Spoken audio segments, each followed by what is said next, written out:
Hi, എല്ലാവർക്കും മോൻസീസ് വ്ലോഗിലേക്ക് സ്വാഗതം. ഇന്ന് നമ്മളിവിടെ ഉണ്ടാക്കാൻ പോകുന്നത് തക്കാളിക്ക ചട്നിയാണ്. അത് ദോശയ്ക്കും ഇഡലിക്കും ചപ്പാത്തിയുടെ എല്ലാം കൊടുത്ത് നമുക്ക് കഴിക്കാൻ പറ്റുന്ന നല്ലൊരു ചട്നിയാണ്. അതിനായി ഞാൻ ഇവിടെ എടുത്തിരിക്കുന്നത് 3-4 മീഡിയം സൈസുള്ള തക്കാളിക്കയാണ്, അരിഞ്ഞു വെച്ചിരിക്കുകയാണ്. ഇവിടെ തക്കാളിക്ക ചട്നിക്ക് ആവശ്യമായ 2 മീഡിയം സബോള, സ്വല്പം ഇഞ്ചി, 3-4 കരിയാപ്പില, 4-5 പീസ് വെളുത്തുള്ളി, 2 പച്ചമുളക്, ഇതെല്ലാം നമ്മൾ റെഡിയാക്കി വെച്ചിരിക്കുകയാണ്. നമ്മൾ പാൻ അടുപ്പേ വെച്ചു. ചൂടായി കഴിഞ്ഞു. എണ്ണ ഒഴിച്ച് കൊടുത്തിരിക്കുകയാണ്. ചൂടായി കഴിഞ്ഞു. അതിലോട്ട് നമ്മൾ ഒരു ചെറിയ സ്പൂണിന് കടുക് ഇട്ട് കൊടുത്തിരിക്കുകയാണ്. കടുക് പൊട്ടിക്കഴിഞ്ഞു. ഇനി നമ്മൾ അതിലേക്ക് അരിഞ്ഞ സബോള ഇട്ട് കൊടുത്തു.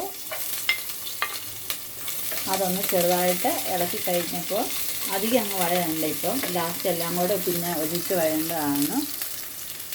അതിലോട്ട് നമ്മൾ അരിഞ്ഞ് വെച്ച ഇഞ്ചിയും കരിയാപ്പിലയും പച്ചമുളക്, വെളുത്തുള്ളി എല്ലാം നമ്മൾ ഇട്ട് കൊടുത്തു. പിന്നെ എല്ലാം ചെറുതായിട്ട് വഴറ്റിയെടുക്കേണ്ടതാണ്. നമ്മൾ ആ വഴറ്റിക്കൊണ്ടിരുന്ന സബോളയിലോട്ട് കുറച്ച് ഉപ്പിട്ട് കൊടുക്കുകയാണ്, അത് പെട്ടെന്നൊന്ന് വഴരാൻ വേണ്ടിയിട്ട്.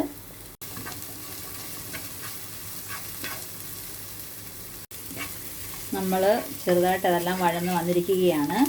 ഒത്തിരി വഴേണ്ട ആവശ്യമില്ല.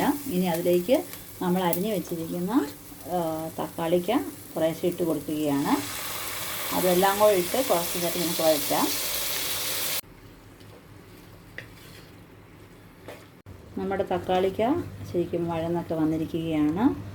ഇനി നമുക്ക് അതിലേക്ക് ആവശ്യത്തിന് നമ്മളൊരു പാത്രത്തിലെടുത്ത് വെച്ചിരിക്കുകയാണ്. കുറച്ച് ഒരു 1/4 സ്പൂൺ മുളക് പൊടി, പിന്നെ ഒരു 1/4 സ്പൂൺ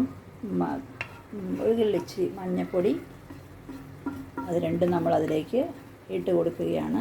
പിന്നെ നമുക്കതിലേക്ക് സ്വല്പം കായപ്പൊടിയും കൂടെ, സ്വല്പം കായപ്പൊടി ഇട്ട് ചേർത്ത് നമുക്കിതെല്ലാം കൂടെ ശരിക്കൊന്ന് ഇളക്കി ആ മുളക് പൊടിയുടെ മണം മാറാൻ വേണ്ടിയിട്ട് നമുക്ക് അടച്ച് വെച്ച് കുറച്ച് നേരം ഒരു 2 മിനിറ്റ് ഒന്ന് വേവിക്കാവുന്നതാണ്. 2 മിനിറ്റ് കഴിഞ്ഞു. നമ്മൾ അതെല്ലാം തുറന്ന് ഒന്നുകൂടെ നോക്കി അതിൻ്റെ ഉപ്പും എല്ലാം നോക്കി നമ്മൾ അതിൻ്റെ ഗ്യാസ് ഓഫ് ചെയ്യുകയാണ്. ഓഫ് ചെയ്തിട്ട് ചൂടാറി കഴിയുമ്പോൾ നമുക്ക് മിക്സിയിൽ അരച്ചെടുക്കണം. അതിന് വേണ്ടി നമുക്കൊന്ന് വെയിറ്റ് ചെയ്യാം, ചൂടാറാൻ വേണ്ടി. നമ്മൾ ആ ചൂടാറിയ തക്കാളിക്ക, ഒട്ടും വെള്ളം ഒഴിച്ചില്ലാതെ തക്കാളിക്ക ഉള്ള ഇത് വെച്ച് തന്നെ ശരിക്കും അരച്ച് എടുത്തുകൊണ്ട് വന്നിരിക്കുകയാണ്. നമ്മളത് അരച്ചുകൊണ്ട് വന്ന തക്കാളിക്കാണിത്. ഇത് നല്ല ക്രീമി ആയിട്ടുണ്ട്. നമ്മൾ ഉപ്പെല്ലാം പാകത്തിനാക്കി നോക്കി എല്ലാം റെഡിയാക്കിയിരിക്കുകയാണ്. ഇത് ദോശയ്ക്കും ചപ്പാത്തിക്കും ഇഡലി എല്ലാം കൂട്ടി കഴിക്കാൻ പറ്റുന്ന നല്ലൊരു ചമ്മന്തിയാണിത്. എല്ലാവരും ഇത് ട്രൈ ചെയ്ത് നോക്കുക. ഇഷ്ടപ്പെട്ടെങ്കിൽ ലൈക്ക് ചെയ്യുക, കമൻറ്റ് ചെയ്യുക, സബ്സ്ക്രൈബ് ചെയ്യുക, പിന്നെ ഷെയർ ചെയ്യുക.